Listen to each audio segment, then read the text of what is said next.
Hello my dear student, welcome back to my YouTube channel Subhash study centre.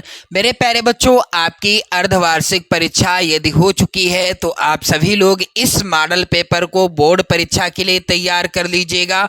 और यदि आपने अभी तक अर्धवार्षिक परीक्षा नहीं दी है सामाजिक विज्ञान विषय के पेपर की, तो मैं आज के इस वीडियो में लेकर के आ चुका हूं बहुत ही ज़्यादा वायरल सामाजिक विज्ञान विषय का मॉडल पेपर।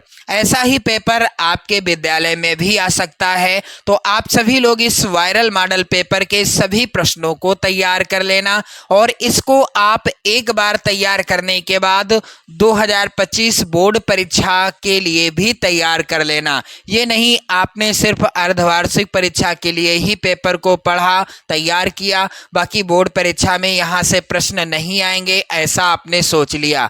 ऐसा बिल्कुल भी नहीं सोचना है, क्योंकि इस वायरल मॉडल पेपर के सभी प्रश्न मोस्ट इंपॉर्टेंट हैं। तो चलिए मेरे प्यारे बच्चों, जैसा कि समय आपको 3 घंटे 15 मिनट का मिलेगा अर्धवार्षिक और वार्षिक यानी बोर्ड दोनों परीक्षाओं में। पेपर का पूर्णांक रहेगा 70 अंकों का। कुछ सामान्य निर्देश दिए गए हैं। पहला है, सभी प्रश्न करना अनिवार्य है। प्रारंभ के 15 मिनट आपको मिलेंगे प्रश्न पत्र को पढ़ने के लिए। और प्रश्न पत्र जो होगा 2 खंडों में विभाजित रहेगा, खंड आ और खंड बा, या खंड का या खा लिखा रहेगा। तो खंड आ के यहाँ पर आप लोग ध्यान दें, सबसे महत्वपूर्ण प्रश्न। चलिए मेरे प्यारे बच्चों, आप इन सभी प्रश्नों को रट लेना। आपकी अर्धवार्षिक और बोर्ड दोनों ही परीक्षाओं के लिए सबसे ज्यादा इंपॉर्टेंट प्रश्न है। पहला प्रश्न है यहाँ पर, यंग इटली सोसाइटी का संस्थापक कौन था? मेरे प्यारे बच्चों, इस प्रश्न का राइट आंसर क्या हो जाएगा? आप सभी लोग ध्यान दें। मेरे प्यारे बच्चों, इस प्रश्न का सही उत्तर क्या होगा? यंग इटली सोसाइटी का संस्थापक कौन था? यहाँ पर मेजनी, या विकल्प में इस तरह से मेतसिनी भी लिखा रहेगा तो भी ऑप्शन यही सही रहेगा। आप लोग कंफ्यूज मत होइएगा, मेजनी या मेतसिनी एक ही चीज है। चलिए अगला प्रश्न यहाँ पर पढ़ने से पहले मैं आपको बता देना चाहता हूँ कि ओएमआर सीट में, ओएमआर सीट जो आपको मिलेगी उसमें ऑप्शन इस तरह से दिए रहेंगे। प्रश्न संख्या 1 के ऑप्शन ए, बी, सी और डी, और इसी तरह से प्रश्न संख्या 1 से प्रश्न संख्या 20 तक के ऑप्शन दिए रहेंगे। मेरे प्यारे बच्चों, आपको क्रमशः ऑप्शन भरने हैं। प्रश्न संख्या 1 से लगाकर 20 तक के प्रश्नों का आंसर गोला काला करके देना है। साथ ही मेरे प्यारे बच्चों, यहाँ पर आप देखें, यहाँ पर इस मॉडल पेपर में आ, बा, सा और दा लिखा है, लेकिन ऑप्शन क्या रहेगा? ए, बी, सी और डी। मेरे प्यारे बच्चों, यहाँ पर यंग इटली सोसाइटी का संस्थापक कौन था? यहाँ पर इसका राइट आंसर होगा मेतसिनी या मेजनी। अगला प्रश्न यहाँ पर बहुत ही महत्वपूर्ण प्रश्न है भारत के लिए। डोमेनियम स्टेट्स का ऐलान किसके द्वारा किया गया? इसका राइट आंसर क्या होगा मेरे प्यारे बच्चों? भारत के लिए डोमेनियम स्टेट्स का ऐलान किया गया था लॉर्ड लिटन के द्वारा। यहाँ पर पहला ही विकल्प सही हो जाएगा। प्रश्न अगला है, बर्लिन का समझौता कब हुआ? तो मेरे प्यारे बच्चों, सन 1880 ईस्वी में बर्लिन का समझौता हुआ था। इसमें भी पहला वाला विकल्प सही हो जाएगा। अगला प्रश्न है, 1730 ईस्वी के दशक में सबसे पहले कारखाने खोले गए। तो 1730 ईस्वी के दशक में सबसे पहले कारखाने कहाँ खोले गए थे? इसका राइट आंसर होगा मेरे प्यारे बच्चों, सन यहाँ पर 1730 है, और सबसे पहले जो है कारखाने खोले गए थे इंग्लैंड में। पहला ही ऑप्शन क्या होगा? राइट आंसर हो जाएगा। चलिए अगला प्रश्न यहाँ पर है, सबसे ज्यादा इंपॉर्टेंट है, बहुत ही ताबड़तोड़ प्रश्न है। अफ्रीका में किस बीमारी के प्रसार से अधिकांश जानवरों की मृत्यु हो गई? तो अफ्रीका में मेरे प्यारे बच्चों एक बीमारी फैल गई थी जानवरों में, जिससे अधिकांश जानवरों की मृत्यु हो गई थी। उस बीमारी का नाम था रिंडर पेस्ट। यहाँ पर बा वाला ऑप्शन सही हो जाएगा। चलिए अगला प्रश्न है, भारत में कार्यपालिका किसके अधीन कार्य करती है? तो भारत में कार्यपालिका मेरे प्यारे बच्चों कार्य करती है किसके अधीन? यहाँ पर बा वाला ऑप्शन सही होगा, राष्ट्रपति के अधीन। प्रश्न अगला है, भारत में पंचायती राज की स्थापना कब हुई थी? तो भारत में पंचायती राज की स्थापना सन 1992 ईस्वी में हुई थी। सा वाला ऑप्शन सही हो जाएगा। अगला प्रश्न है मेरे प्यारे बच्चों, लोकसभा में महिला सांसदों की संख्या पहली बार 2019 में कितनी फीसदी तक पहुंची है? तो यहाँ पर मेरे प्यारे बच्चों आप सभी लोग ध्यान दें, इस प्रश्न का राइट आंसर क्या हो जाएगा? 10.74%। लोकसभा में महिला सांसदों की संख्या पहली बार 2019 में 10.74% तक पहुंच गई थी। प्रश्न अगला है, भारतीय राज्य ने किस धर्म को राजकीय धर्म के रूप में अंगीकार किया है? यानी भारत में किस राजकीय धर्म को अंगीकार किया गया है? क्या हिंदू धर्म को, मुस्लिम धर्म को, ईसाई धर्म को, या फिर किसी भी धर्म को नहीं? तो मेरे प्यारे बच्चों यहाँ पर राइट आंसर हो जाएगा डी वाला, यानी दा वाला ऑप्शन। किसी भी धर्म को भारतीय राज्य ने धर्म को राजकीय धर्म के रूप में अंगीकार नहीं किया है। अगला प्रश्न है, भारत में केंद्र शासित राज्यों की संख्या कितनी है? तो आप लोग इसका आंसर कमेंट करके बताइएगा।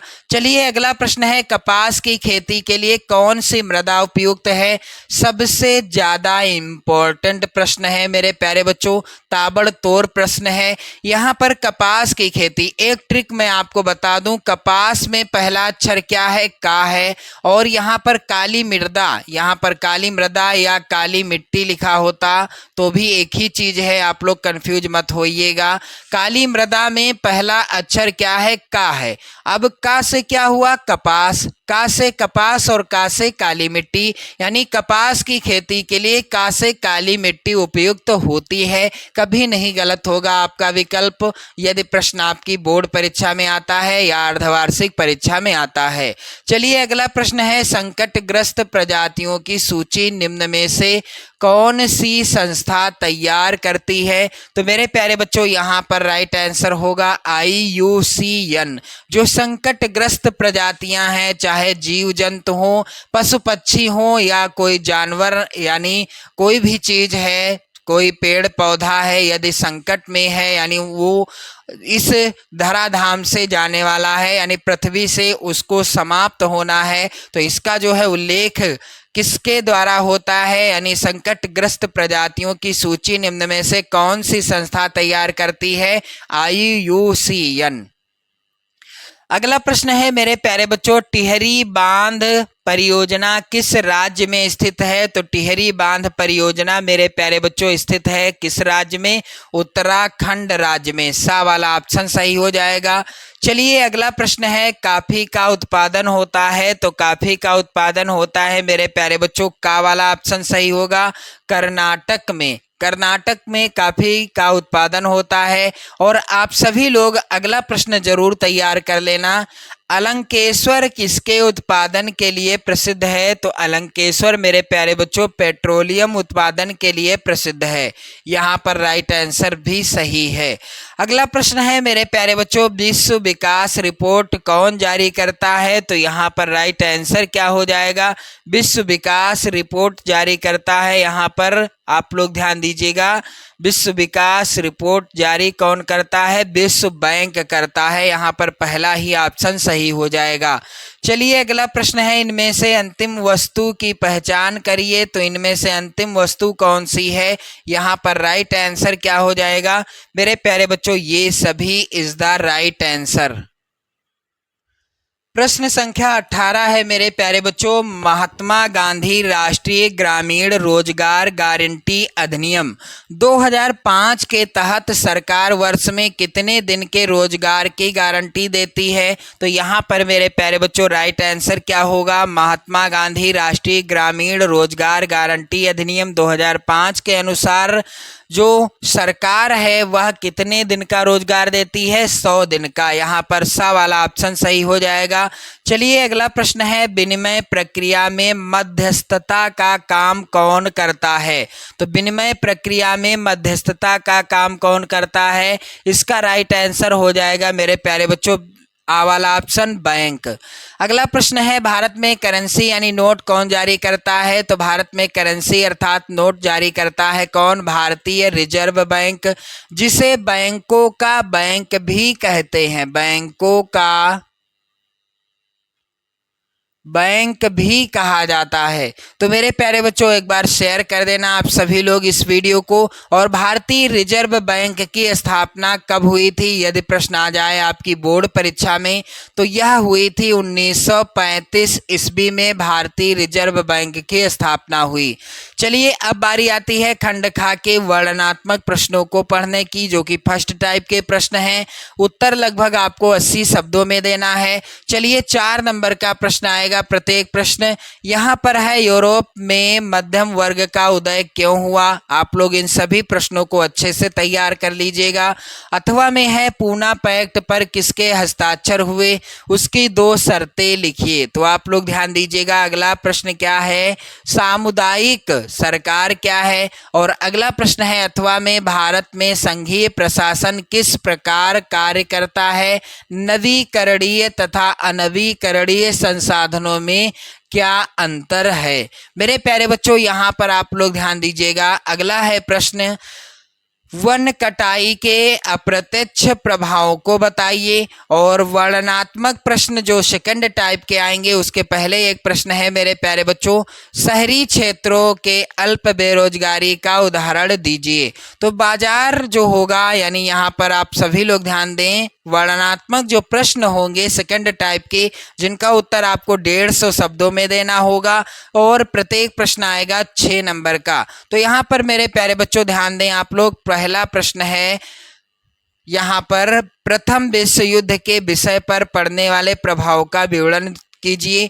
और दूसरा है यहाँ पर अथवा में बाजार में श्रम की बहुतायत के द्वारा मजदूरों की जितनी किस प्रकार हुई? यहाँ पर यानी मजदूरों की जिंदगी किस प्रकार हुई ये हो जाएगा। चलिए आप लोग ध्यान दें। अगला प्रश्न तैयार कर लेना आप लोग, सांप्रदायिकता की सर्वाधिक अभिव्यक्ति क्या है? अगला प्रश्न आप लोग तैयार कर लेंगे, लोकतंत्र के अंतर्गत राजनीतिक दलों को कैसे सुधारा जा सकता है? और प्रश्न अगला है प्राचीन भारत में निर्मित जल संग्रहण ढांचों पर एक संक्षिप्त लेख लिखिए। ये सभी प्रश्न 6 अंक के आएंगे क्योंकि ये वर्णनात्मक सेकंड टाइप के प्रश्न हैं। अथवा में प्रश्न है भारत में पाई जाने वाली प्रमुख सस्य ऋतुओं का वर्णन कीजिए। और इसके बाद प्रश्न है बैंकों की प्रमुख गतिविधियों का वर्णन कीजिए। मेरे प्यारे बच्चों आप इस प्रश्न को भी तैयार कर लेना। व्यापार अवरोधकों से क्या तात्पर्य है? इन्हें हटाने का क्या परिणाम हुआ है? फिर आएगा मानचित्र कार्य से रिलेटेड प्रश्न। मेरे प्यारे बच्चों यहाँ पर आ वाला प्रश्न है निम्नलिखित स्थानों को भारत के दिए गए रेखा मानचित्र में इस चिन्ह के द्वारा अंकित कीजिए और नाम भी लिखिए। जैसे कि प्रश्न इस तरह के आएंगे, वह स्थान जहां सूती मिल श्रमिकों का सत्याग्रह हुआ, वह स्थान जहां 1927 में कांग्रेस का अधिवेशन हुआ, वह स्थान जहां सितंबर 1920 में कांग्रेस का अधिवेशन हुआ, और वह स्थान जहां 1929 में कांग्रेस का अधिवेशन हुआ। मेरे प्यारे बच्चों वह स्थान जहां जलियांवाला बाग हत्याकांड हुआ। मेरे प्यारे बच्चों यहाँ पर आप लोग ध्यान दें, भारत के दिए गए मानचित्र में निम्नलिखित को दर्शाना है। गुजरात में स्थित खाड़ी का नाम इस चिन्ह के द्वारा दर्शाइएगा। उत्तर प्रदेश की राजधानी का नाम इस चिन्ह के द्वारा। और मेरे प्यारे बच्चों किसी परमाणु ऊर्जा के केंद्र का नाम इस चिन्ह के द्वारा। और इंदिरा गांधी अंतर्राष्ट्रीय हवाई पत्तन के नाम इस चिन्ह के द्वारा। महाराष्ट्र की राजधानी इस चिन्ह के द्वारा अपना नाम सहित लिखेंगे। तो मेरे प्यारे बच्चों आप सभी लोग वीडियो को लाइक कर देना, शेयर कर देना। चैनल पर यदि आप नए हैं तो चैनल को भी सब्सक्राइब कर लीजिएगा। मेरे प्यारे बच्चों इसी तरह से रिलेटेड वीडियो आपको क्रमशः चैनल की प्लेलिस्ट में देखने को मिल जाएंगे। जय हिंद।